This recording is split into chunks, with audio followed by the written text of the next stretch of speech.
Okay, so as I said, my talk today is about my personal lessons about aviation safety and the management of risk. And I'm going to break it into 4 different areas. So through my aviation career, I've been lucky to take part in 4 different sectors. The first of those was general aviation, and it's what I refer to as the era of survival. My first job as a pilot was in general aviation, and I was an instructor. I used to fly a small aircraft like this. This is called a GROB, and it's a propeller-driven aircraft. It has a fixed undercarriage and just the 2 seats, just enough for 1 pilot and 1 student. But it was a really nice little aeroplane to fly. Now, because I'm a pilot, I like to look at the cockpit of the aeroplane. So I'm going to show you a picture of that. And here we go. And it might look a little old and a bit archaic now because it doesn't have any of the screens and the modern technology that we tend to see on new aircraft these days. But actually, it was a really nice airplane to fly, and it was good for teaching the principles of flight, how to use an altimeter, how to do an instrument scan, how to read the airspeed indicator and the attitude indicator. So it was a bit unfortunate though, during my time in general aviation, I witnessed a number of accidents and incidents. And on some of those occasions, we had student pilots. On some of those occasions, we had experienced pilots.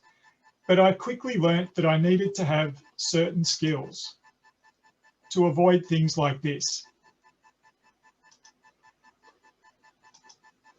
And this. This particular accident occurred when a student pilot was doing circuits and landing practice. And unfortunately, they messed up the approach and tried to go around. And that's where you increase the power and raise the nose and climb away and try and come back for another landing. When the student did that, the aircraft rolled and pitched towards the ground and the wing hit the ground. The aircraft crashed, but the good news is the student was able to walk away. But you know, the circuit is a busy place, and the circuit is that area that we refer to around the airport. We all join the circuit when we come in from some other place to be able to land the airplane, and sometimes we just fly circuit practice, particularly as students. So you can imagine that there can be incidents and things that occur in a circuit area when it's busy. And I can tell you that everybody in a circuit is trying to look at and avoid each other, because often there is no tower, there's no air traffic control, there's no modern technology to keep the aircraft apart. It's just looking out the window to identify others and talking on the radio. So an incident that I unfortunately witnessed was between 2 aircraft that were in the circuit, and they were doing circuit practice. And both of these aircraft came around base leg together, and they hadn't seen each other. They both turned onto final, still hadn't seen each other. So at this stage, they were approaching the runway with 1 aircraft directly above the other aircraft. Unfortunately, they still were not aware of each other at that stage. And if they had have gone on to land at that point, there would have been a colossal accident, as 1 aircraft would have landed right on top of the other. Now, it just so happened on that day, there was another aeroplane on the ground on a taxiway who was awaiting his own departure. And he looked up onto the final leg and he saw these 2 airplanes approaching together like this. And instinctively, he put out a call on the radio and he said, "Aircraft on final, go around." So as I explained before, a go around is where you increase the power and you raise the nose and you climb away and you fly around the circuit and come back for another landing. But can you imagine what happened on this particular day? Only 1 aircraft of the 2 went around when they heard that radio call. And do you know which one it was? It was the one on the that was beneath the other. And as soon as he put the power on, raised the nose and climbed away, he climbed directly into the other aircraft on final. The 2 aircraft collided and they tumbled over each other, crashed onto the runway. Now, thankfully, both of the people, the pilots, walked away with the only minor injuries. It was incredible, but the aircraft were written off. So survival skills in general aviation, very important. So this is what I learned. I learned situational awareness, to be aware of what's happening around you, to understand what that means and how the situation is likely to develop, to understand and to be able to identify and manage threats. So threats to my safety, or when I was instructing, threats to my students' safety if the students were in my care. Lots of aircraft in circuits. We could delay practice for later. If there was bad weather coming, we could possibly delay flights or choose new destinations. I also learnt personal limitations, my own personal limitations and the limitations of other pilots, including my students. Sometimes the crosswind is just too strong to be able to go, and you need to know what each person is capable of. Well, after general aviation, I moved on to corporate aviation. And the big lesson that I'm going to talk about in regards to safety is preparation for flight. This is the airplane that I was flying when I was a corporate pilot. It's a Cessna Citation Bravo. It's a straight wing airplane, as you can see, and it's actually quite an easy airplane to fly, but it's a very nice airplane to fly, a business jet. And here's the inside, and you can see how different it is to the small Grob aircraft that I showed you when I was in general aviation. We now have some screens to be able to show our instruments, and the cockpit is just a bit roomier and a bit more sophisticated. But still, as I said, a lovely airplane to fly. But how do we avoid situations like this? This particular accident happened in Croatia at Brac Airport after a landing onto runway 04 back in 2010.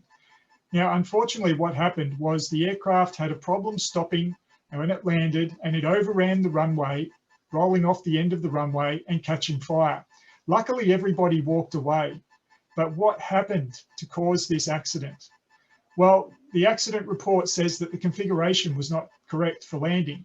And so it touched down late on the runway and too fast.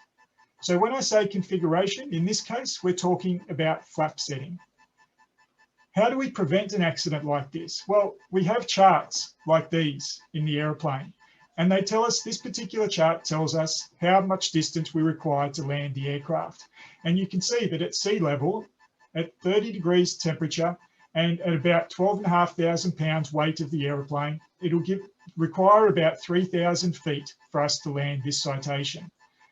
And you can see on the right-hand side a checklist, and this is the checklist that the pilots would have done or should have done prior to landing when they were on the approach. And it says landing gear, down and locked, landing lights as desired, ignition on, and the crucial one, flaps to landing position. And that is what did not happen. Now, as you can see with our landing distance chart, it is only giving an indication for when the landing flaps are set, of 3,000 feet roughly for the landing distance. Now, the runway that they ran off the end of was over 5,700 feet, but with the flaps not down, that can make a big difference. And that's what happened in this case. And we do have other types of checklists as well. It's not always a matter of pulling out a checklist to identify everything and read through. Sometimes things are time critical and we must do things from our memory first. An example of that would be an engine failure or a fire as we were trying to take off. And in that case, we have a series of steps that we need to commit to memory and that we carry out before we even call for the checklist. So the brakes as required, the throttles to idle, the speed brakes as required, and deploy the thrust reverser on the engine. And then once we're clear of the runway, we can pull out the checklist and accomplish the rest of the items. So for me, part of my journey through corporate aviation was understanding and learning about the use of checklists and the importance of using them. But I also learned some other lessons. I learned about thoroughly researching the route that I am flying. And I want you to have a look at this photo and see if you can pick out the runway. Try and pick out the runway from all the lights, from the city lights, from the street lights, from the buildings, from the other lights that are on the airport. And it's quite difficult to pick out the runway in this photo. And if you're not prepared beforehand, when you arrive at a place like this at night that you're unfamiliar with, it can be rather dangerous and difficult. And there've been more than one aircraft in history that's tried to land on a taxiway or on a road because they have misidentified the runway. In fact, just a couple of years ago, in 2018, an Air Canada A320, an Airbus A320, came close to landing on a taxiway at San Francisco International Airport. And that was with an air traffic control, with radar and with proper lighting. And despite all that, they still lined up on a taxiway. And on that taxiway were at least 3 other aircraft waiting for takeoff, full of passengers. So you can imagine what would have happened if they had continued and accidentally landed on this taxiway. Luckily, they realised their mistake when they got around about 100 feet from the ground, and they did a go round. They went around, they came back, and they went again. So my journey through corporate aviation was about preparation, understanding aircraft systems, the knowledge of the aircraft, how things work, how to troubleshoot things that go wrong. Not everything is a checklist. I was flying a Citation once, and the landing gear lever handle came off in my hand as I tried to put the landing gear down. On that occasion, there's no checklist for when an aircraft falls apart like that. But of course, we know the systems well enough. We know the procedures. There is a manual extension procedure that we carried out. We also have to know how to use the checklists that are there and what each step in the checklist is trying to achieve. And we need to research the route beforehand and understand our destination. Well, after corporate aviation, I moved on to flying short haul. And my big lesson here was dealing with complacency. And here's one of the aeroplanes that I used to fly. It's a Boeing 737-800. And once again, it was a lovely airplane to fly. Here's the obligatory interior shot of the cockpit. And you can see that we're getting more sophisticated, more buttons, more dials, a lot of information here presented to the pilot. So there is a lot to learn and a lot to understand, and you need to keep your wits about you when you're flying these aeroplanes. Now, being domestic and short haul flying, we worked quite hard. There was a lot of this, and there was a lot of that. Even more of these takeoffs, and even more landings, and yet more takeoffs and landings. And as you might have guessed, we did a lot of segments every day. We could do 5 or 6 segments in a day. With all these takeoffs and landings, it does become easy to get complacent. And then things like this happen. This was a Turkish Airlines aircraft, a 737 in 2013, that on landing flared late and also flared too much and had a tail strike. Now, in this particular situation, it didn't cause a significant amount of damage. They just did a go round, came back around, landed again. But it is a very costly mistake. And to avoid complacency, we have what's known as standard operating procedures. And this is where we do the same thing every single time. This is an approach chart into Sydney. And you can just imagine, if I've flown into Sydney 3 times already today, I might be tempted not to bother referring to the approach chart. It's an easy approach anyway. I can remember the frequencies. I know what the chart says. So maybe on my 3rd sector for that day, I don't bother referring to the chart. But what if my instruments fail? What if the radio fails? What if something else changes and I need the chart? I need to remind myself not to be complacent and to carry out those same procedures that we do every single time. So here's a scenario. This is Cairns Airport. Imagine flying from Brisbane to Cairns for the 3rd time today. It's a 2-hour and 15 flight. The weather's fine. The airport was fine this morning. There was not much traffic around. There's ATC. So I think to myself, as I'm in Brisbane preparing for the flight, I'll load a little bit less fuel and I'll save the company some money because the forecast is good and I've already been there a couple of times today and everything was fine. Now, do you notice anything unusual about Cairns International Airport? Have a look at the runway configuration and you'll notice that there is only one runway. So as we approach Cairns and we're on descent into Cairns, an aircraft just ahead of us lands on the runway and blows a tire. And now it is stuck on the runway. Now what do? The runway is blocked. I tried to save fuel, so I took some fuel off and I don't have enough fuel to fly to my normal alternate Townsville and still arrive with the legal minimum fuel anymore. But what do? Do I now wait and hold at Cairns and hope that they remove the aircraft in time? So I've just made my life significantly more difficult because of my decision. And this is what I call a what if scenario. And we need to constantly ask ourselves what if scenarios to overcome that temptation to be complacent. What if the passengers get sick? What if we have an engine failure? What if the aircraft ahead of us has a problem on the runway? Do I have options? What are my options? And we also need to follow our standard operating procedures. Standard operating procedures allow pilots to fly together even though they've never even met each other before, because we each know what the other is going to be doing. And another lesson that I had flying short haul was personal procedures. And not everything is a standard operating procedure. Some things are left up to the individuals. And this is where I developed my own procedures to make sure that I had everything done correctly every single time. And finally, I moved on to long haul. And my big lesson in long haul was avoiding fatigue. Here's the lovely airplane that I now fly. It's an Airbus A350, and it's a beautiful airplane, lovely to fly and very new, very modern.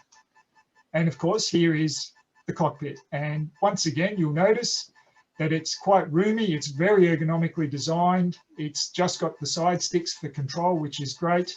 It's a lovely cockpit, a great airplane for a pilot to fly. Now, when you're flying at this level of aviation, you have whole departments that are devoted to helping you out. We have flight operations support, we have maintenance, we have technical support, we have aviation safety departments.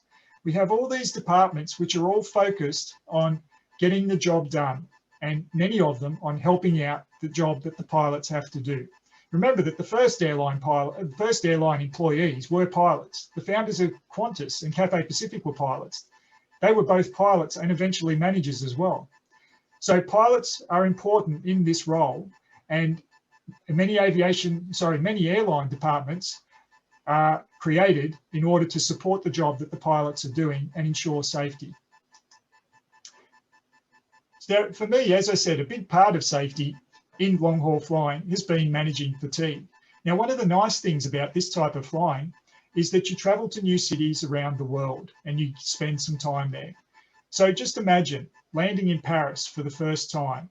You get off the airplane, you're given 200 euros by your company, and you're taken to the hotel. Now, you need to depart again in just 12 hours time to fly back to Hong Kong. And your body, even though it looks like daytime outside, your body feels as though it's the middle of the night. So what do you do? Do you go out to a nice restaurant? Do you go and visit the Eiffel Tower? Or do you just go and close the curtains in your room and try and get some sleep so that you're prepared for tonight's flight? Now, what happens when you are fatigued?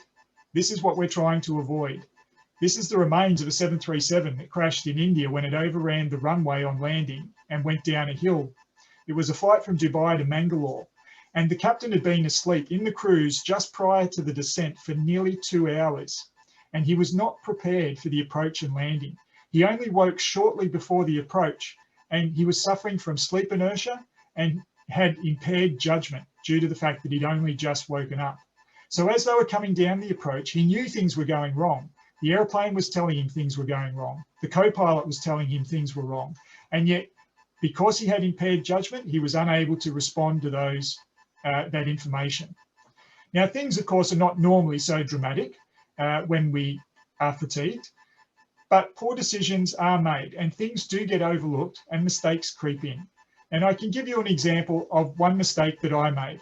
I was flying during the night from Colombo to Bangkok and then on to Hong Kong. I'd been flying all night between Colombo and Bangkok. And then when we were departing from Bangkok to go back to Hong Kong, I forgot to set the flaps before takeoff. Now, we were following our SOPs and we were doing our checklists. And so we picked up the mistake in plenty of time and there was no problem at all. But it does show you that when you are fatigued, mistakes happen and poor decisions can be made. So this type of flying is very much, for me, about managing fatigue. Now, what about on the flight itself? Sometimes you can be flying for up to 16 hours, and often we have extra crew to be able to do that. And so these are the bunks on the Airbus A350. This is where we get a chance to sleep for some of the flight. And that allows us to wake up more refreshed, even though it might be 3 o'clock in the morning when we're landing in a new city. So long haul flying for me was a lesson in managing fatigue. Focus on sleep. Sleep whenever possible during my body clock nighttime. Make sure that it's quality sleep. Don't drink alcohol beforehand and try and have some exercise done. Keep an active mind during the night when you're working on the flight deck at 2 o'clock in the morning. Keep your mind active, read, do a crossword puzzle, talk to the other pilot. Personal relations are important. You don't need to be good friends with the other pilots, but you do need to be able to have a conversation because it helps combat fatigue. Well, that's what I have. They're my personal lessons in aviation safety and risk identification and management. So I hope you enjoyed that. And I'll hand back over to Dr. Chung.